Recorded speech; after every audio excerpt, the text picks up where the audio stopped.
Mr. John Alberto. May fellow katanda nga nun, actually. So, boss, ano yung mga dinila mong mga bloodline dito? Bulik, Grace, and Lemons. Tapos may mga sweater and rounded sign dinala. Pero mas patok sa masa dito ngayon, mga mga bulik. Isa lang bulik. I see. Isa niya natira. So, lahat ng mga bulik mo naubos kayo, ano? Naubos po ng first day pa. Sa first day pa? Oo. So, ang sabi sa akin ng tauhan mo, yung ibang mga bloodline mo dito, may mga halong lemons. So, Yes, lahat po yan, base blood, lemon. okay. Dahil andun yung talino at tibay ng manok. Alright. Na noong pa sa father ko pa. Na ngayon, nag-i-infuse tayo para makasabay sa labanan. Yeah, okay. So, anyway, hopefully, mag-vlog ko po kayo sa inyong farm sa Naga. Yes. And mag-visit ko kayo. Opo. At may feature natin yung farm sa Naga. Yes, please. Yeah, thank you very much, Boss Jan. Okay.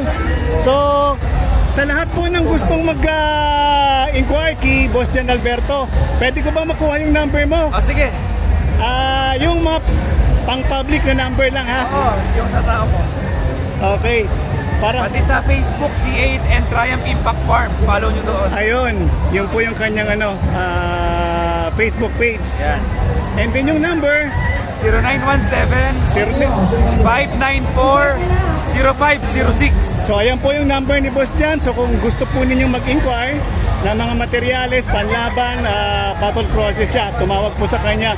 Or you can message him sa CA Triumph Game Farm. C8 Triumph. Ayan. There you go. Boss Jan, maraming salamat again. Salamat po. Hope to see you. See you soon. Alright. Bye.